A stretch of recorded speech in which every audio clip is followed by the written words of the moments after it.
The refreshed 2026 Subaru Solterra. It was one of the worst EVs on the market, but did the facelift make it better? Well, we're gonna find out in this video. We're also gonna talk with these things from a technical standpoint, how I feel about the interior space, and obviously what it's like to drive it. So let's get started.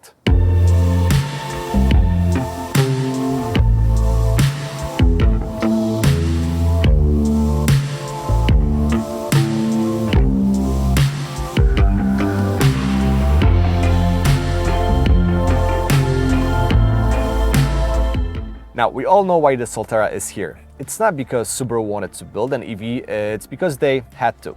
It's purely a compliance vehicle, so there's nothing groundbreaking or exciting about it.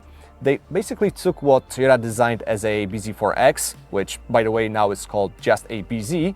They changed the styling a little bit and basically called it a day. I mean, sales numbers only prove that, but for 2026, Subaru wanted to give this thing another chance, and they made some changes together with Toyota and Lexus, which use the same platform. First of all, they focused on efficiency of the electric drivetrain, something that both the Solterra and the BZ have struggled with. We have an upgraded charging system with faster charging and increased range, up to 288 miles versus 227 that the pre-refresh model offered. But I can already tell you, getting 288 miles is a very optimistic result. Realistically, you're looking at around 230, 240 miles. Second, we have a new styling. I think it's more coherent and not as awkward as it was before, so that's a step in the right direction. We still have that plastic cladding above the wheel arches, but you can actually get them painted now in higher trims. Now, like I said, the Solterra is heavily based on the Toyota BZ or BZ4X and also the Lexus RZ. That means it uses a 400-volt architecture with a 74.7 kilowatt-hour battery pack. As of suspension, we have a strut front, double wishbone setup in the back, combined with non-adaptive passive dampers. When it comes to drivetrain, new for 2026 is the XT model, offering 338 horsepower and 0 to 60 under 5 seconds. That's the car we're testing today, and we also have a less powerful 233 horsepower option. Both variants are obviously all-wheel drive with 2 electric motors, 1 on each axle, and Subaru claims it truly is a symmetrical all-wheel drive. Now, with the refresh, the Solterra also received the NACS charging port, also known as Tesla's charging port, which means you can use Tesla's chargers without any adapters. If you take that approach, you can get it from 10% to 80% in about 35 minutes. And obviously, just like with all other EVs, that final 20% capacity of the battery charges at a slower rate, which extends the charge time. If you go with a level 2 wall box, for example at home or at work, you're looking at between 9 and 11 hours to fully charge the car from 0%. Pricing starts at around $38,000 for the entry premium model and tops at around 45 grand for the tested Touring XT that we have today. Now, before we talk what it's like to drive this thing, let's take a look inside and talk about the interior space.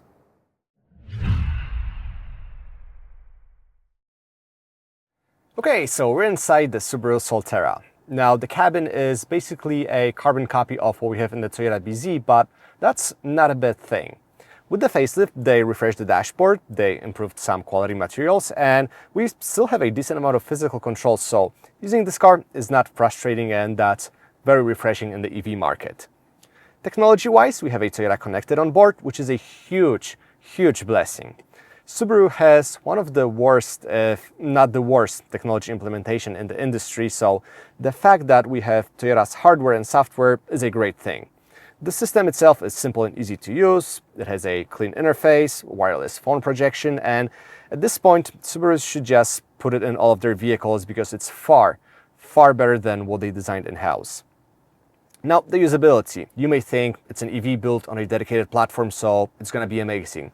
Well, it's good, but not mind-blowing, as for example in a Hyundai Ioniq 5 or a Mustang Mach-E. The center console and door pockets are okay. We also get 2 wireless chargers, but there is no glove box in a fully electric vehicle. Yeah.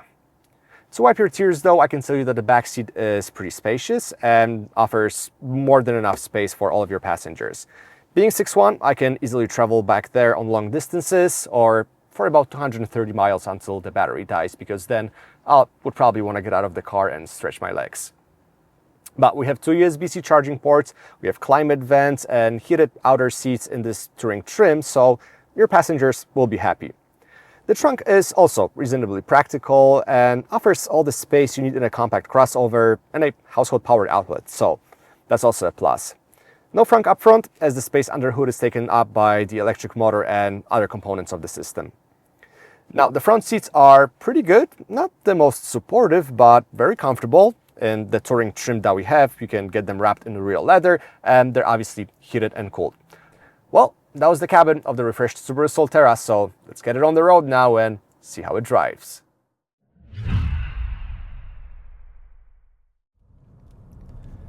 Okay, so you're behind the wheel of the new Subaru Solterra XT. We have 338 horsepower on board, alleged 0 to 60 in less than 5 seconds. And since this is an XT model, it should be a little bit more fun to drive, right? We had some cool XTs in the past, the Outback XT, the Forester XT, and they were pretty cool sleepers. Is that the case with the Solterra? Well, let's find out. I'm gonna put it very quickly into the power mode. You can floor it. And it feels quick, like most EVs. You get hit with that instantaneous torque in the power mode. When you switch into normal mode, the acceleration is gonna be more progressive and linear, a little bit more subtle. But I can already tell you that if we compare the 2026 Solterra to previous model years, it feels more powerful, feels more lively, so that's a good sign. Let's enter those corners and see how it behaves. Huge lean, big amount of body roll. Even in some cases, the traction and stability control are kicking in to slow you down. So even though it has over 300 horsepower, it's not the most fun vehicle to drive. The suspension is softly tuned, which you will appreciate on a daily basis, but not when you want to have a little bit more fun. Granted, this is not a sports model. Subaru doesn't advertise it as a performance EV. No, this is just a little bit more powerful variant of the Solterra, and the only extras you get is power. Let's check out the brakes. I do like the calibration of the braking system, given that we work with conventional friction braking and regen braking. The steering, not the quickest, not the most communicative. It's basically numb. You cannot feel what's happening with the front axle. You cannot tell what road surface you're traveling on. So yeah, even though we have an XT in the name, this thing is not super engaging to drive. Those Bridgestone tires that we have on board don't provide us plenty of grip either, and we can't even get this thing to rotate. I was hoping that maybe in certain conditions you'll get that rear end to kick in, but sadly that's not the case. So let's stop all that, put it into normal driving mode, and let's talk about what it's like to live with the new Solterra. So I have a couple of issues with this EV. First of all, regen braking or one pedal drive. We don't have one pedal drive in this car. And I think it really suffers that low range because the lack of that mode. When you start up the car, it goes into that default level 1 regen mode. We have 4 of them. You can adjust them using paddle shifters. The minus paddle is going to give you the most regen braking, and then you have that little chevron on the gauge cluster which tells you what the level of the regen braking is. Every time you restart the car, it goes back to level 1, so that kind of sucks. Same, no one pedal drive, so you can only delay or rely on those paddle shifters and adjusting your regenerative level. Now, we have a 74.7 kilowatt battery pack on board, which on paper should give you, let's say, 288 miles of range. In real life, I've been getting 231 if I charge the car to 100%. As we know with most EVs, it's not recommended to charge your EV to 100% every time. You want to keep that longevity of the battery, so you're gonna charge it into 80%, and then your range will go down to 230-ish. You'll turn off your climate control, you're gonna get extra 10 to 15 miles. So there's a lot of compromises. We can compare this thing to a Hyundai Ioniq 5 or a Chevy Equinox EV. It has the worst range. It's still, there's a far way for Toyota to calibrate their electric drivetrains to be as efficient as possible. Now, we cannot really blame Subaru for this because they bought a basically ready product from Toyota. So they made this car so it's compliant, so they can meet all the CO2 regulations in different markets, and they offer it. Now, Subaru is going to also release 2 more EVs, so I'm interested what they're going to do with those. They are also based on Toyota products, so not high expectations, but let's see how this journey for Subaru plays for their EV market. Now, as of driving, the suspension is great. It's super nicely softy tuned. The car does a very good job soaking up all road imperfections, all bumps, expansion joints, any potholes. It's very nice. The compression and rebound are nice, so nothing to complain about. The car is also quieter compared to the pre-facelift model. We even get laminated side windows, which I was not expecting. Also, the road noise isn't terrible. We have the battery pack that sits on the bottom, so it absorbs some noise. So yeah, when you drive this thing, driving is pretty nice. The only issue I have is the range for energy management. But besides that, you get in this thing, you know how to drive it. It's not overly complicated. You still have a good amount of physical controls.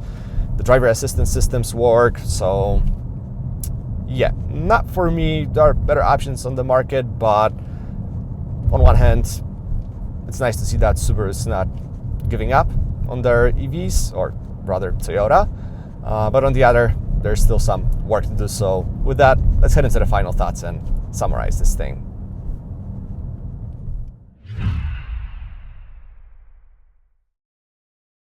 Okay, so let's sum up the new Subaru Solterra. As I said in the beginning, this is a purely compliance vehicle, so it's not gonna blow your mind, and Subaru made it because they had to.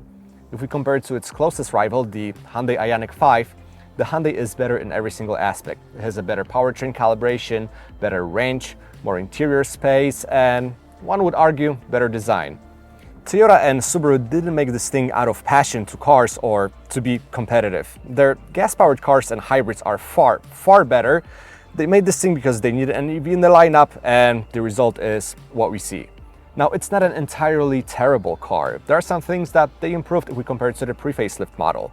The drivetrain calibration seems to be better, and there are other areas where this thing is good at. It's comfortable, it's somewhat practical, and not overwhelming. Again, if you're looking purely for an EV, there are going to be better choices on the market. If you guys have any questions about this thing, drop a comment and I'll be more than happy to answer them. Thanks so much for watching. I'll catch you all later.